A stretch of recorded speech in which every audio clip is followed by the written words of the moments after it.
နီးစင်ဘွားမှာဟိုမီခလုတ်တစ်ခုကိုနစ်လိုက်တိုင်မီလုံးကချက်ချင်းလင်းလာတယ်လေဖုန်းစကရင်ကိုပုတ်လိုက်တာနဲ့ကဘာတစ်ဖက်ချမ်းကတည်င်းနေတာချက်ချင်းရုပ်လာတယ်ပေါ့နော်ဟုတ်တယ်တကယ်ကိုမျက်စိထမိုက်တွင်းမှာပဲနော်အဲ့ဒါကြောင့်ကျမတို့ကလက်စစ်ဆိုတာတနက်ကနေကြီးစံထွက်သွားသလိုအယမ်းမြတ်နေချက်ချင်းရုပ်သွားတယ်လို့ရှင်းတတ်ကြတယ်လ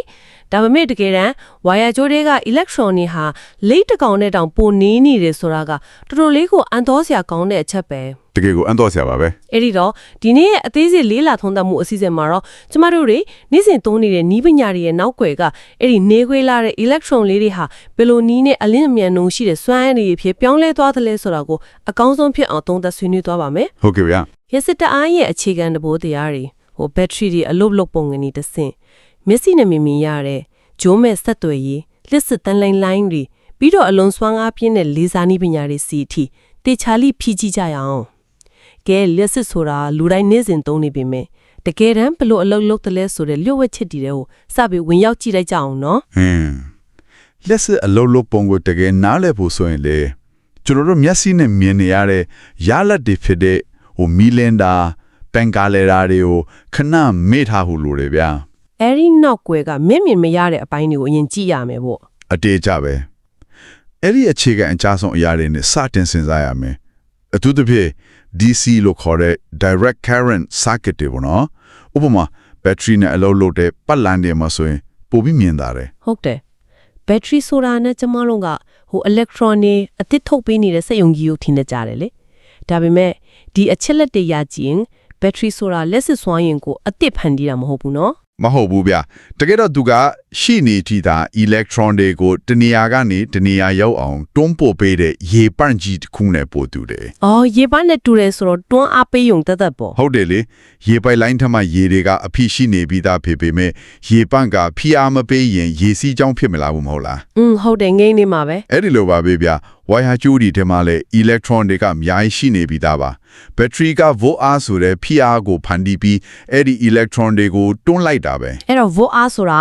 အဲ့ဒီတွန်းကန်အားကိုဖော်တာပေါ့မှန်ပါတယ်လျှက်စီးကြောင်းကြတော့တကယ်စီးဆင်းသွားတဲ့ electron ပမာဏကိုပြောတာပေါ့နော်ပြီးတော့ခုခံမှု resistance ဆိုတာကကြတော့ရေပိုက်ကိုညှစ်ထားတယ်လို့မျိုးလျှက်စစ်စီးဆင်းမှုကိုတားဆီးထားတဲ့အရာတွေပါဆိုတော့ကျွန်တော်တို့သုံးနေတဲ့မီးသီးလေးတွေမော်တာလေးတွေကအဲ့ဒီခုခံမှုတွေပဲပေါ့ဟုတ်တယ်ဗျအဲ့ဒါတွေကခုခံမှုတွေပဲဒါဆိုရင်ဟိုဘက်ထရီမှာတကယ်တမ်းဘာတွေဖြစ်နေလဲဆိုတာကတော်တော်လေးစိတ်ဝင်စားစရာကောင်းလာပြီမတ်ဆိုတွေရဆိုရင်ဘက်ထရီထဲမှာအနုတ်တိုင်ရဲ့အပေါင်းတိုင်ရဲ့ပြီးတော့အဲ့ဒီနှုတ်ခုကြားကဓာတ်ရည်ဆိုတာရှိတယ်ပေါ့နော်ဟုတ်ကဲ့ဓာတုဗေဒတုံ့ပြန်မှုတွေကြောင့်အနုတ်တိုင်မှာ electron တွေအတင်းအကျပ်စုပြောင်းလာတယ်။အဲ့ဒီအခါသူတို့ကတကောင်နဲ့အကောင်တွန်းကန်ပြီးနေရာတက်ကိုအရန်သွားကျင်နေကြပြီလေ။ဒါပေမဲ့အလဲကဓာတ်ရည်ကသူတို့ကိုတိုက်ရိုက်ဖျက်သွားခွင့်မပေးဘူးဆိုတဲ့အချက်ကတကယ်ထိုးချက်ပဲမဟုတ်လား။အဲ့ဒါတကယ်အဓိကအချက်ပဲ။အဲ့ဒီဓာတ်ရည် electrolyte ကဘက်ထရီရဲ့အသက်လို့တောင်ပြောလို့ရတယ်ဗျာ။ဘယ်လိုမျိုးအသက်ဖြစ်နေတာလဲ။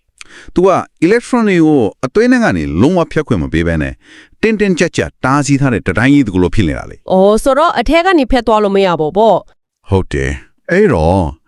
့အနုတ်တိုင်းမှာစုပြုံကျက်ညက်နေတဲ့ electron တွေဟာအပေါင်းတိုင်းစီကိုတွားဖို့ဆိုရင်တခုတည်းသောလမ်းကြောင်းဖြစ်တဲ့အ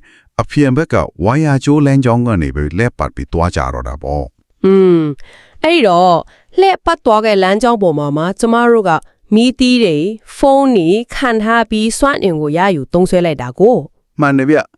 လူသားတွေကတဘာဝရဲ့ဓာတုဖြစ်စဉ်ကိုအကောင်းဆုံးဖြစ်အောင်ပုံဖော်ပြီးတော့ electron တွေကိုကိုလိုချင်တဲ့လမ်းကြောင်းကနေသွားအောင်အတင်းကျပ်ခိုင်းစေလိုက်တဲ့သဘောပါပဲအဲ့ဒါတော်တော်လေးကိုညံကောင်းတဲ့အသုံးချမှုပဲเนาะဒါပေမဲ့တကယ်တမ်းကျတော့ဒီဖြစ်စဉ်ကယာနုံးပြီးစုံလင်နေတာတော့မဟုတ်ဘူးထင်တယ်ဘာဖြစ်လို့လဲဗျာကျမတို့ဖုန်းတွေကိုအကြာကြီးသုံးရင်ဖြစ်ဖြစ်ဟို game ဆော့လို့အများကြီးဆွဲသုံးရင်ဖြစ်ဖြစ် battery ပူလာတာကိုသတိထားမိမှာပါအဲ့ဒါက battery ရဲ့အတွင်းခုခံမှုကြောင့်လို့ဆိုထားတယ်လေအော်ဟုတ်တယ် internet resistance ကိုပြောတာပေါ့နော်ဟုတ်ပါတယ် electron တွေကအပြင်ဘက်ကိုထွက်ဖို့ကြိုးစားတဲ့အခါ battery တွေကဓာတ်ရည်တွေပြားတွေကိုယ်တိုင်ကအဟန့်အတားအနှဲငယ်ဖြစ်နေပြန်တော့တယ်အဲ့ဒီအဟန့်အတားကိုကြော်ဖြတ်ဖို့စွမ်းအင်တချို့သုံးလိုက်ရတော့ကျနစ်စွမ်းအင်တွေကအပူဖြစ်ပြောင်းတာကိုတဘောတရားမှာဘာမှအလကားမရဘူးဆိုတော့ပြနေတာပဲပေါ့နော်ဒါပေမဲ့လေအဲ့ဒီအပူထွက်တဲ့ကိစ္စတဲ့ပိုပြီးအန်တိုဆီယာခေါင်းတဲ့ကိစ္စတခုရှိသေးတယ်ဗျာတကယ်လားဘာများလဲဟင်အဲ့ဒါကတော့ခုနဝါယာကြိုးစမှာစီစစ်နေတယ်ဆိုတဲ့ electron လေးတွေရဲ့တကယ်အမြန်နှုံးပါပဲ အိုးအစိုးပိုင်းကပြောခဲ့တဲ့ကိစ္စပေါ့နော် ဟုတ်တယ်ကျွန်တော်တို့မီကလိုဖင်လိုက်တဲ့နဲ့မီလင်းတော့ electron တွေကအလင်းအမြန်နှုန်းနဲ့ပြေးပါတယ်လို့ထင်တတ်ကြတယ်လေဒါပေမဲ့တကယ်တမ်းဝါယာကြိုးထဲမှာ volt အားပေးလိုက်တဲ့အခါ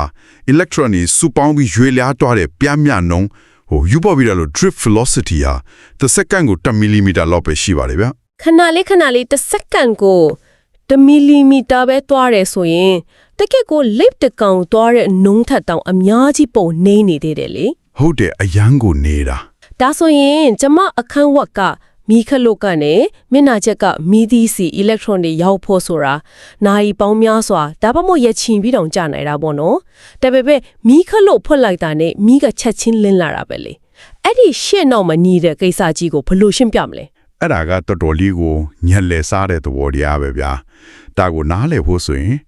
ခုနကရေပိုက်ဥမာကိုပဲနည်းနည်းပို့ချဲပြီးကြည့်အောင် ကြည့်ရအောင် ရေရီအပြည့်ရှိနေတဲ့မိုင်းရှည်တဲ့ရေပိုက်လိုင်းကြီးတစ်ခုကိုစဉ်းစားကြည့်ပါဗျာတစ်ဖက်ဆုံးကနေရေတစ်စက်ထပ်တွန်းထည့်လိုက်တာနဲ့အခြားတစ်ဖက်ဆုံးကရေတစ်စက်ချက်ချင်းထွက်ကြလာလိမ့်မယ် ဟုတ်တယ်ချက်ချင်းထွက်လာမှာပေါ့ အဲ့ဒီလိုထပ်ကြလာတာဟာအခုမှအသက်ဝင်သွားတဲ့ရေ molecule တွေက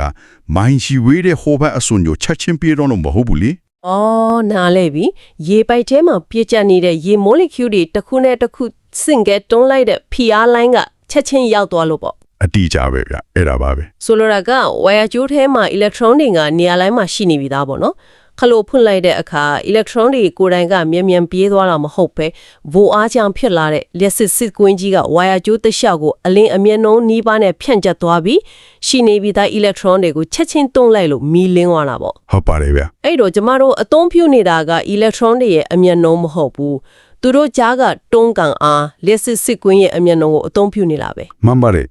electronic ကိုယ်တိုင်ကနေခွေးပေမဲ့လေသူတို့ဖန်တီးလိုက်တဲ့ less စစ်ကွင်းကစွမ်းအင်ကိုအလွန်မြန်ဆန်စွာတည်ဆောင်သွားတာပါဒီချက်ကိုတေချာနားလည်ထားဖို့အရေးကြီးတယ်ဗျာ ဘာဖြစ်လို့လဲဟင် ဘာလို့လဲဆိုတော့အဲ့ဒီ yes စစ်ကွင်းဆိုတဲ့အယူဆကနောက်ချက်ပိုကြီးမားတဲ့ပိုပြီးအံ့တော်စရာကောင်းတဲ့ယူပဝေဒအယူဆတွေစီတွားဖို့တကားပေါက်ထနေလို့ပါပဲ ဟုတ်ပြီကျိုးထဲမှာတော့အဟုတ်ပါသည်လက်စစ်ဆက်ကွင်းကဝါယာကျိုးတစ်လျောက်တေးသွားတယ်ဆိုတာလက်ခံလို့ရတယ်ပေါ့နော်ဒါပေမဲ့ဖုန်းတွေမှာသုံးတဲ့ Wi-Fi တို့ရေဒီယိုလိုင်းတို့လို့ကျိုးမဲ့ဆက်သွယ်ရေးတွေကြတော့ကောအဲ့ဒီမှာကဝါယာကျိုးမှမရှိတာကြီး မရှိဘူးလေ အဲ့ဒီစွဲရင်တွေကဝါယာကျိုးပြင်ပါကိုဘလူများခွန်ထွက်သွားတယ်အဲ့ဒါစဉ်းစားစရာပဲ အဲ့ဒီမေခွန်းရဲ့ဖြေကရစစ်နဲ့တန်လိုက်ရဲ့ခွဲခြားလို့မရတဲ့ဆက်ဆက်မှုထဲမှာရှိပါတယ်ဗျကျွန်တော်တို့ကရစစ်နဲ့တန်လိုက်ကိုတီးချရတယ်လို့ထင်တတ်ကြတယ်လေဒါပေမဲ့တကယ်တော့သူတို့ကတင်ကာပြားတစ်ခုရဲ့ခေါင်းနဲ့ပန်းလို့ပါပဲ ဆက်ဆက်နေတယ်ကော ဟုတ်တယ်ဗျာဥပမာရစစ်စီးနေတဲ့ဝါယာကျိုးအနည်းမှာတန်လိုက်အိမ်မြောင်ချထားရင်အိမ်မြောင်လေးလှုပ်သွားတာကိုတွေ့ရမယ်အဲ့ဒီဘက်ကရစစ်စီးရင်တန်လိုက်စက်ကွင်းထွက်လာတယ်ဆိုတဲ့သဘောပဲ အော်ပြောင်းပြန်နေနဲ့ ပြောင်းပြန်နေနဲ့တန်လိုက်စက်ကွင်းကိုအပြောင်းလဲလှုပ်ပြီးရင်လည်းဝါယာကျိုးထဲမှာရစစ်ပြန်ဖြစ်လာတယ်လေရစစ်မောတာတွေမိဆက်တွေအားလုံးကဒီသဘောတရားကိုအသုံးချရတာပါပဲ အဲ့ဒါတော့နားလေတယ်ဒါပေမဲ့ဂျိုးမဲ့ဆက်သွယ်ရေးမှာကြတော့ကောဘယ်လိုလုပ်လဲ ကျိုးမဆက်သွယ်ရေးမှာကျတော့ဖုန်းထဲကအန်တနာမှာရှိတဲ့ electron တွေကိုအလွန်လျင်မြန်တဲ့နှုန်းနဲ့ရှင်းအောင်တုံခါအောင်လုပ်လိုက်တယ်ဗျ တုံခေါင်လုပ်လိုက်တယ်ဆိုတော့ခါရမ်းဖြစ်လိုက်တဲ့သဘောပေါ့ ဟုတ်တယ်အဲ့ဒီလိုလျင်မြန်စွာတုံခါတဲ့အခါပြောင်းလဲနေတဲ့ရှက်စစ်စက်ကွင်းဖြစ်ပေါ်လာပြီးအဲ့ဒီအပြောင်းလဲကတန်လိုက်စက်ကွင်းကိုမွေးဖွားပေးတယ်အဲ့ဒီတန်လိုက်စက်ကွင်းကပြန်ပြောင်းလဲပြီးနောက်ထပ်ရှက်စစ်စက်ကွင်းတစ်ခုကိုထပ်မွေးဖွားပြန်ရော တစ်ခုနဲ့တစ်ခုအပြန်လန်မွေးဖွားပေးနေတာပေါ့ မှန်တယ်ဗျာအဲ့ဒီလိုနဲ့တစ်ခုနဲ့တစ်ခုဖေးမထောက်ပန်းပြီးလေဟာနေတဲ့ကိုလိုင်းဖြစ်ပြေးထွက်သွားကြတော့တာပါပဲ အဲ့ဒီတော့ဆိုလိုတာက electronic ကိုရှင်းနှအမြန်ခါခိုင်းလိုက်တာနဲ့သူတို့ကနေစက်ကွင်းတွေတစ်ခုပြီးတစ်ခုကွဲဆက်ဖြစ်ပေါ်ပြီးဝါယာကြိုးတွေကနေလွတ်မြောက်သွားတာပေါ့နော်